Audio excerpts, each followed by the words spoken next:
Tonight on CTV, how last year's wildfires have had a negative effect on the water quality of the cache la Poudre. Then, as cold weather moves in, it's bringing the flu and viral cold with it. Find out where you can get a flu shot on campus. That and more on CTV Channel 11. Good evening, I'm Weston Hubbard. And I'm Michelle Ellis. Last year, Colorado saw two of its biggest wildfires in history. The forests were obviously heavily impacted by these disasters, but how have they affected our water supplies? Steve Clark is a fly fisherman here in Fort Collins. He's fished in the cache la Poudre River for decades now. As someone who spends a lot of time in the water, its quality is of the utmost importance to him. Find myself having to go further and further up to get into quality water. We used to be able to fish in town, and it was pretty good fishing.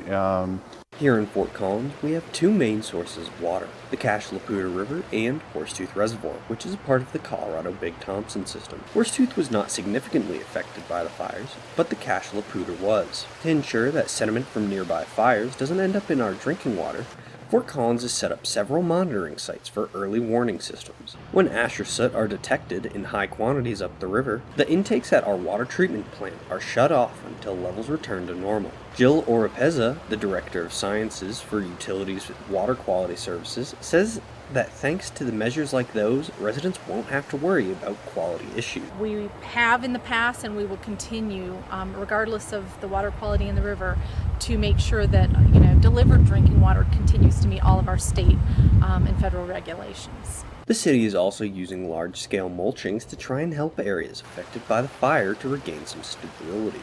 The mulch helps absorb water and trap sediment so that they can't escape into the river. But ultimately, it will take time, effort, and luck with the weather patterns to restore water quality completely. This is an issue that could affect water availability under the right conditions, but for now, Fort Collins is under normal water restrictions after the voluntary water shortage watch ended on October 1st. The cold weather is on its way, and so are all the usual sicknesses you'll find yourself getting around this time of year. And CSU is ready to help combat that.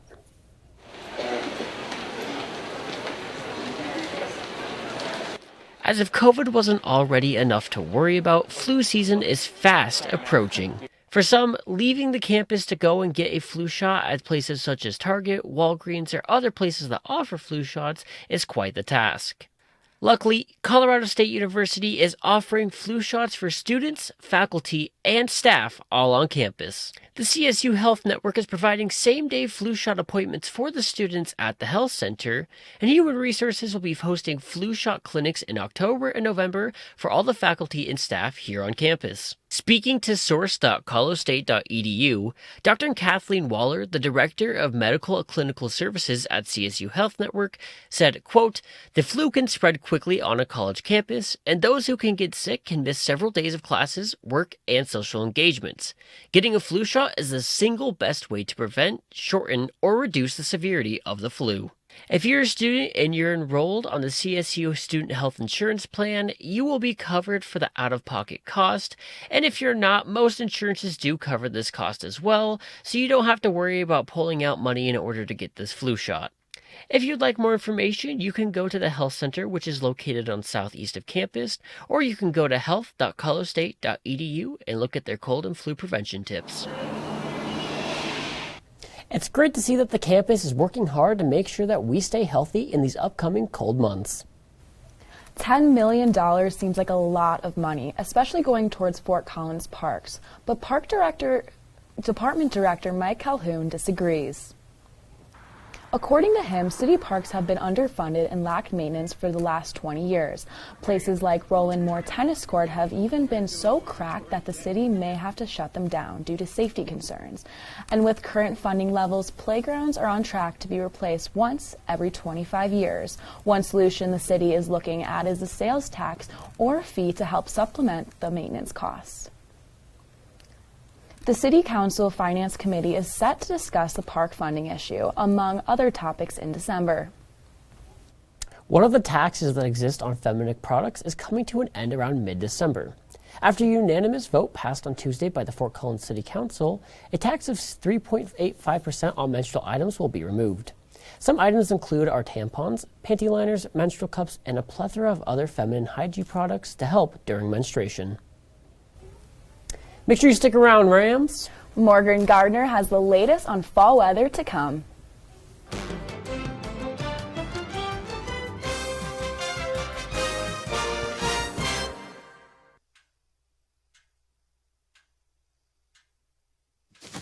Awkward. I'm the awkward silence. You try to avoid me, then there I am again. But an awkward silence can be a great thing. Like Kelly here is about to demonstrate. You haven't really been yourself lately. Are you okay? Find out how you can help a friend with their mental health at seizetheawkward.org.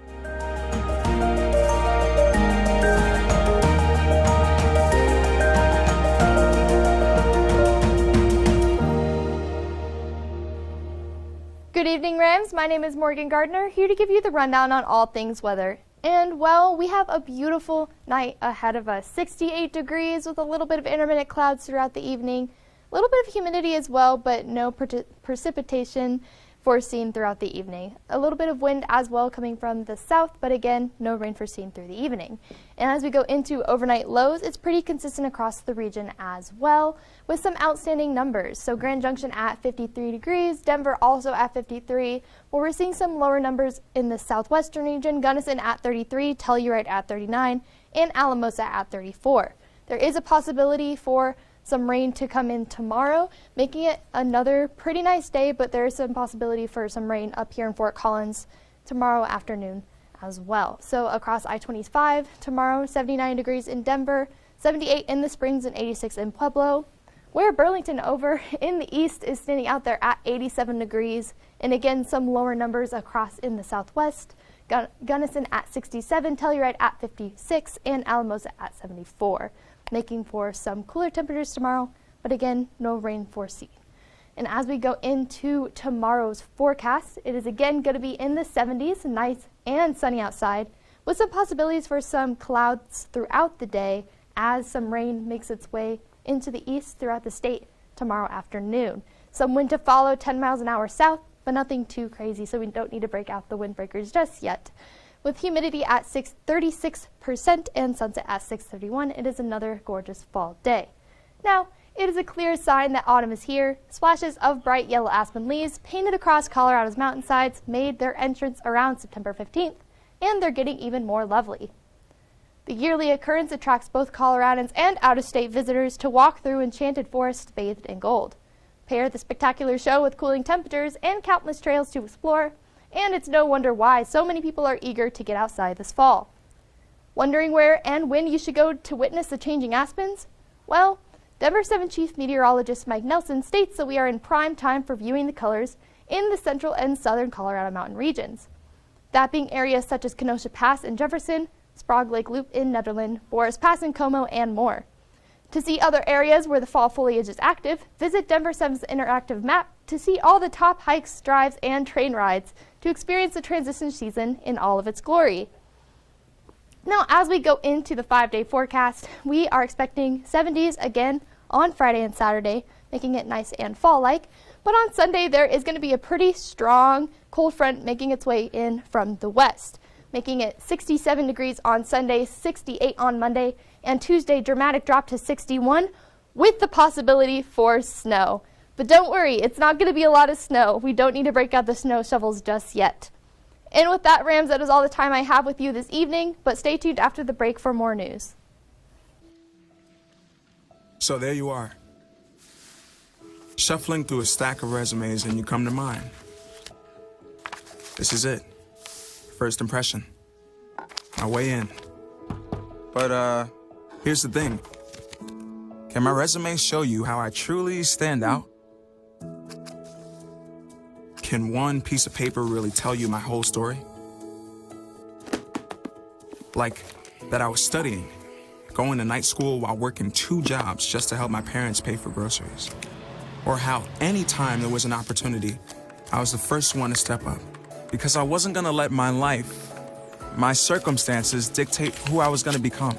And all of that determination, the commitment, the drive, That's me. And that's something you just can't put on paper. Look beyond the resume and discover new ways to develop great talent like me.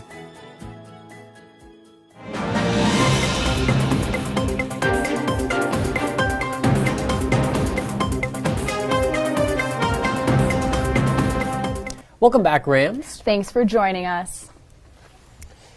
Poudre Fire Authority is taking time to recognize a firefighter captain who passed away.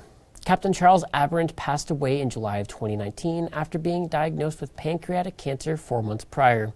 He is one of 5 Colorado firefighters who were mentioned at the 40th Annual National Fallen Firefighters Memorial Weekend in Emmitsburg, Maryland on October 2nd to the 3rd.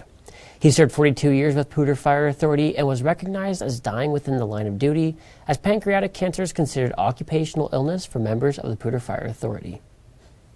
May he lay to rest after all the service he provided to keep others safe. I'm sure that everyone noticed when Facebook went dark on Monday, but that isn't the only dark thing involving Facebook recently. Francis Hugen leaked an internal study done by the company that confirms what research has been telling us for years. Social media apps like Facebook and Instagram are heavily linked to body dysmorphia, depression, and even suicide. When Hugen publicly opened up about being the leaker, she told 60 Minutes that the threat posed by Facebook algorithms was too important to stay behind the scenes. A public-private partnership that focuses on trying to find climate solutions is coming to Fort Collins. The campus will focus on bioscience and clean technology in order to combat the rising concerns of climate change. It will do so by offering education, research, and work with other companies to help provide clean energy for the market for years to come. A little under $3 million is coming the way of city employees in forms of yearly bonuses. Thanks to some savings on this year's budget, employees of the city will be getting a raise of about $100 or $1,500, depending on the position. Figuring out which bonus is received is based on if the job is hourly and if it is on-site or in the community. This is happening as a show of gratitude for all the hard work from employees during COVID, as well as the Cameron Peak and East troublesome fires. It's unclear when the payouts will be happening, but you must have worked for the city since June 7th to qualify. If Front Range and CSU aren't your type of college that you want in Larimer County, another is right around the corner. University of Denver has purchased land in order to expand its horizons and open up a mountain campus for its students. The college will sit on 724 acres of land near Roosevelt National Forest and was purchased from the Girl Scouts of America for $11.25 million. This will not only give plenty of opportunities for students, but according to the Coloradan, will make DU the only campus in America to have both an urban and mountain campus for its students. Well, Rams, that is all the news we have for you tonight. But stick around for the latest on sports from Cameron Eving. And later, the best in entertainment from Madison Strassheim here on CTV. Bye-bye. Hi. Hoping for a crisp breeze to help keep you alert. Oh, he took a sip of water too. That'll probably help. You were probably going to turn down the radio too, so you could focus, right?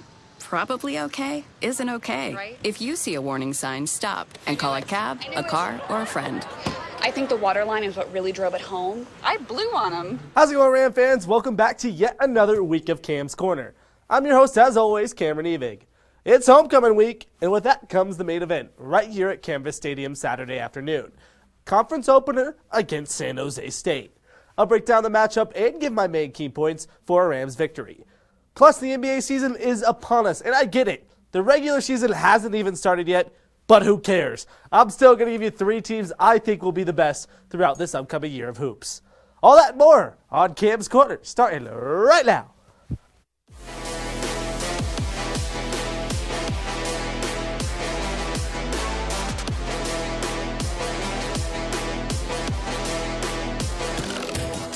Man, that game against Iowa feels like it was forever ago. And for CSU football, after a much-needed week off, it's finally time for what will make or break the 2021 season, Mountain West play. And to open things up, last year's conference champs, the San Jose State Spartans, entering Canvas Stadium on Saturday to battle the Rams, for a homecoming showdown. Let's take a deeper dive into this matchup. Now, while San Jose State is coming off a W against one of the worst teams in the FBS, New Mexico State, things didn't come easy, with the Spartans hanging on to take it 37-31.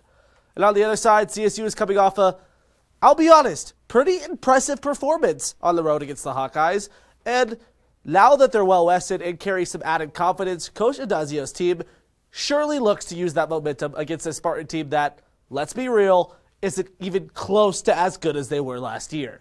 With that being said, in this one, the key for the Rams' W has to be shutting down back Tyler Nevins. San Jose State has done a great job spreading the wealth this year when it comes to receiving touchdowns, and Nevins leads his squad with 3 out of the backfield. The redshirt senior averages almost 70 yards a game, putting up 358 yards in just 5 weeks. If CSU can shut him down, these Spartans QBs aren't too much to write home about. It's a big if, but if the Rams can execute this simple game plan on defense, I feel pretty good about their chances. But we'll just have to wait and see how it plays out amidst the homecoming festivities. And now, switching from the gridiron and onto the court, the NBA preseason kicked off last week, and man, am I hyped for this upcoming season. I mean, LeBron James is switching back to number 6 on a championship-level team. The Nets are coming into the year fully healthy. And hey, even the strange big 3 they got going on up there in Chicago are going to be exciting to watch. So with that being said, and the regular season less than 2 weeks away, I thought it'd be a perfect time to dish out my predictions for the top 3 NBA teams when it's all said and done. Starting things off, you might think this is a bit low for the defending champions, but I have my reasoning. All right. First of all, the Milwaukee Bucks. You see them in the playoffs. Consistency is key. What do you get from this Bucks squad? Giannis Antetokounmpo can't be the most dominant player in the league on nights he wants to be. You got to see him drive and kick and get those three-point shooters open. Losing P.J. Tucker is big for that squad, that quarter three-maker and that defensive player. You add somebody like Grayson Allen who can make those threes, not a good defensive player. Re-signing Bobby Portis, though, one of the best moves they could have made. This Bucks squad definitely has a shot to win it all once again. Now, things are getting good. The Nets are my number 2 team, just barely below that first spot. The fully healthy Nets can be what we thought they were going to be. Harden, Kyrie, and Kevin Durant, 3 of the best players in the entire league. Fully healthy LaMarcus Aldridge coming back from that heart condition. Blake Griffin looked like Blake Griffin last year, which was nuts. The addition of Paul Millsap is also something that can help out this squad tremendously. I love this Nets roster. I love what they did in the offseason, and I think the Nets are the second best team in the NBA. And finally, we got the Mickey Mouse champs, the LA Lakers. Now listen, the Lakers are going to be a great team this year. That's why I have them at number 1. Russell Westbrook and LeBron James on the same team? I don't know about that. We're going to see how that works out for this Lakers squad. The big key for the Lakers is not a question. Can AD stay healthy? Can he be that Anthony Davis we know he can be when he was in New Orleans, that first year with the Lakers? Anthony Davis is the key to this Lakers squad and if they're going to be successful. I mean, all right, those are my picks. I'm pretty confident. We'll just have to see when it comes to postseason play. And now, it's time for my favorite segment, the Ram and Play of the Week. CFU sports have been pretty quiet so far this week, so let's take a look at a past Ram and how dominant of a pass rusher he truly is. You guys should all know what I'm talking about. It's no secret. Shaquille Barrett. Get off me, Trent Brown, he says as he pushes through that Patriots O-line and gets that rookie QB Mac Jones on the ground. Nothing that Mac can do there. Shaq Barrett dominant ever since he came into the league. And finally, the Ram of the Week this week has to go to CSU soccer star Gracie Armstrong. The reliable senior from Broomfield, Colorado, has 3 shots on goal versus San Jose State and went on to score one of them in the 83rd minute to propel the Rams to their first Mountain West win of the year. 2-1. And after Armstrong's spark, Katie Abrams followed things up with her goal of her own, giving the visitors the 1-goal lead they needed to be able to walk out of San Jose State with a victory. And well, Rams, that's all I got for you tonight. Be sure to catch the Monday Night Sports Show for more sporting news. Hey, but don't go anywhere just yet, because Madison's got you covered with all things entertainment right after this break.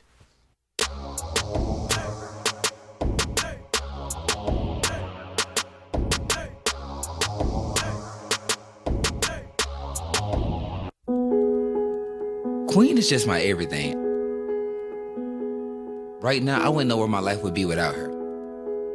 They say chivalry's dead. It's not. Terrence is a gentleman. He opens doors. His smile did it. His smile, his eyes, his knowledge. My landlord, he decided that he wanted me to move based on the fact that I was transgender.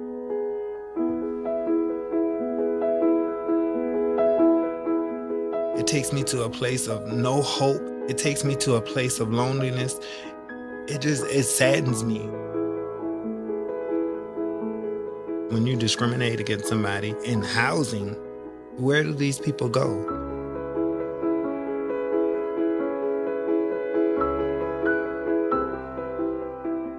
Let's just respect people in everyday life for just being human.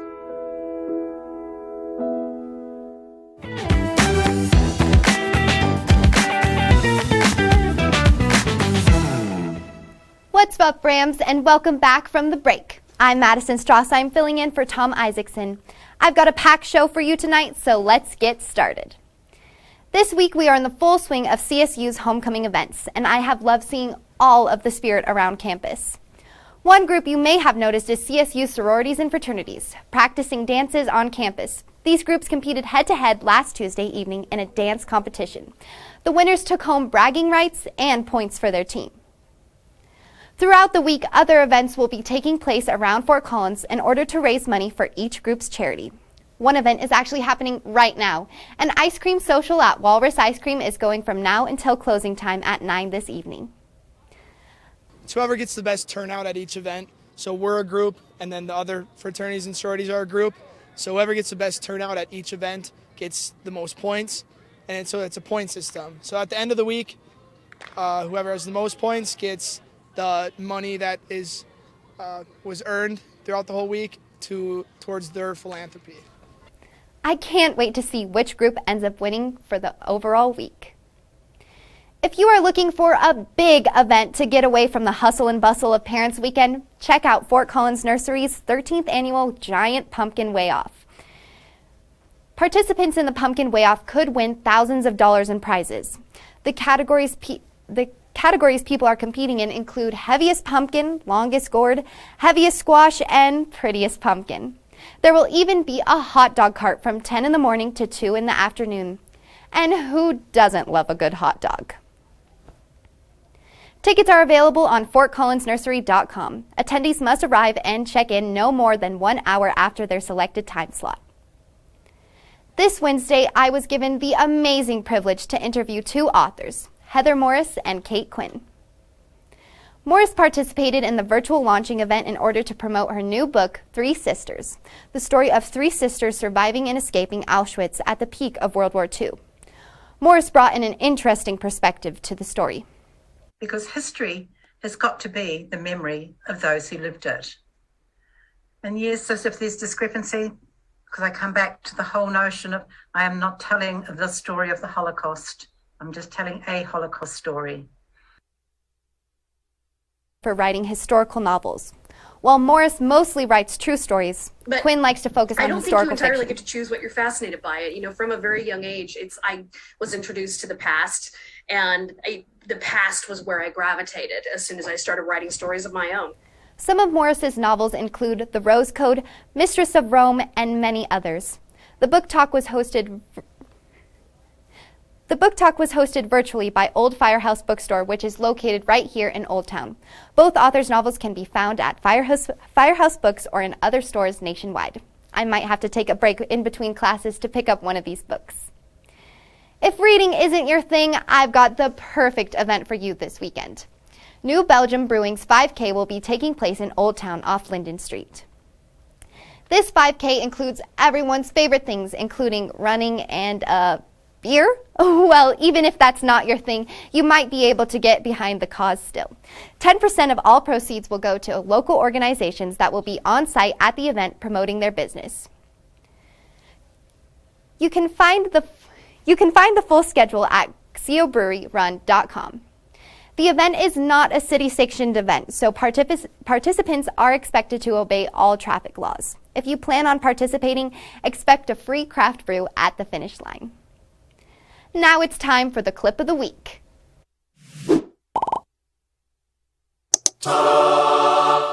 This week I found the perfect video to show you all. Let's check it out. And this is your captain speaking. We'll be flying with altitude of 3,000 feet. We'll be experiencing some turbulence. I feel like this video describes exactly how we are all feeling at this point in the semester. I don't know about you, but I could use a vacation after these midterms are over. Well, Rams, that is all the time I have for you, but don't miss next Monday when we bring you all the spice in sports. Have a great night.